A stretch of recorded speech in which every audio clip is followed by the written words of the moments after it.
All right, so we're going to start chapter 12 today, and that will be the remainder of this year, is looking at a couple ideas from chapter 12, not all of it, today and then next week. So get yourself ready for notes. We're going to get started talking about arithmetic sequences from 12.1. So the first thing I'm thinking students are going to ask is, what does it mean when I say arithmetic sequences? Well, to start with, a sequence is just an ordered set of numbers. So you can even just think of it as a list. So for example, what we see here, where it's 6, 8, 12, 18, they have an order, and often they will have a pattern, usually, but not always. Now, when we have a list such as 6, 8, 12, we like to give them names so that we know what we're talking about. We could call this one, for example, this is called the first term, and we might write it as A sub 1, just like we'd write X sub 1. Could be A, could be B, any letter. The next one we call the second term, we call that A sub 2, next one A sub 3, and so on. Now, what makes arithmetic sequences special is that consecutive terms, so one's right after the other, so have what's called a common difference, meaning that's the same amount added or subtracted in between. So the idea in this case would be something like, let's look at an example. If I had 5, 7, 9, 11, so that between each term we have plus 2, and 2 would then be the common difference,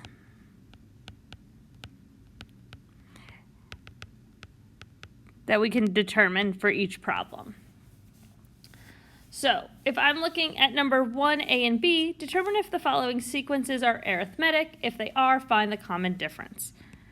So here, we've got 6, 8, 12, 18, 26. You just want to ask yourself, okay, well, what would the difference between each consecutive term be? 6 to 8 is 2. 8 to 12 is 4. 12 to 18 is 6. 8. And so we can see that this is not arithmetic because these numbers are not the same. So not the same. Now, it is helpful maybe to note is that the next sequence, so 2, 4, 6, 8, that would be arithmetic. So this is an arithmetic sequence, this isn't.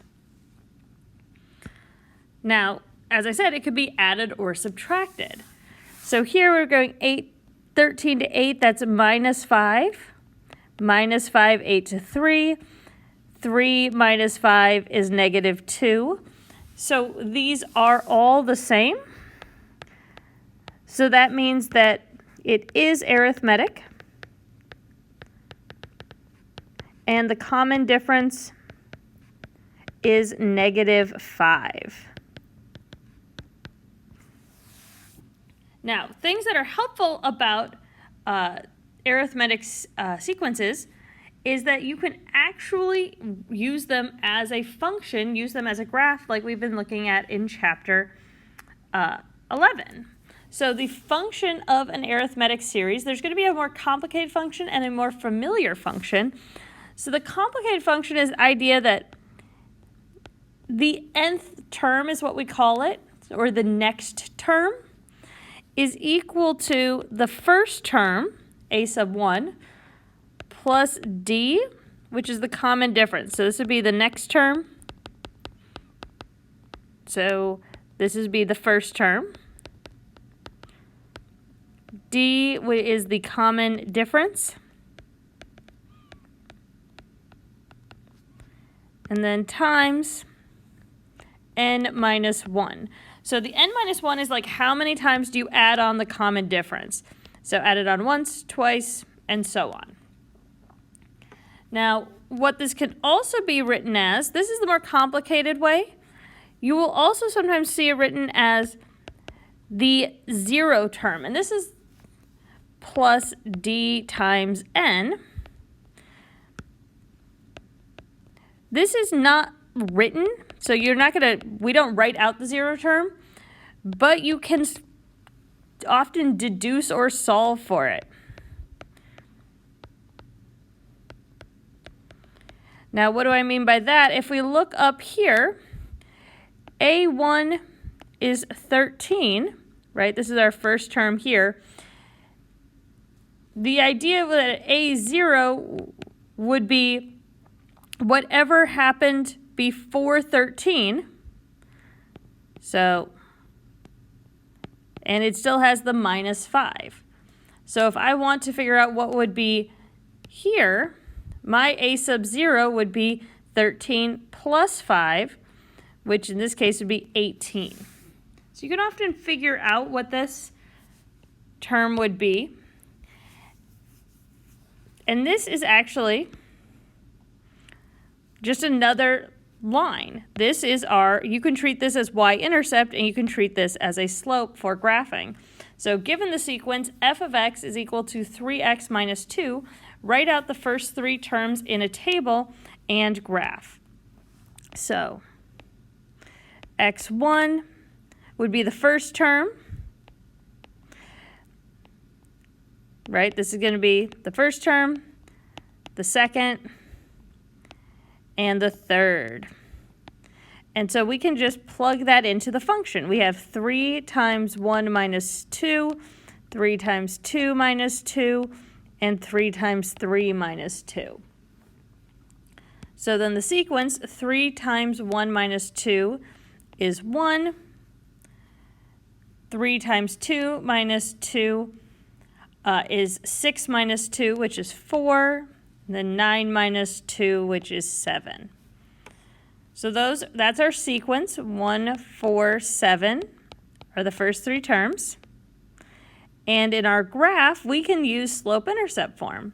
Here, the intercept is negative 2 with a slope of 3. So we go up 3 over 1, and this would be our second point here. Look, this point is 1, 1, just like we see there. So that's our first point. If I wanted to keep drawing, I could. And the graph, it's a nice line like that. Once you have a formula for something, you can solve for it. So given the sequence 3, 7, 11, 15, write the formula for its function. So what this tells us here is that 3 is our first term, and our common difference we can look at here is going to be plus 4 for each of these terms. So A1 is equal to 3. The common difference is 4. So I'm going to use the more complicated formula, which would be A sub n is equal to A1 plus D n minus 1, and plug in my numbers since I have them right here.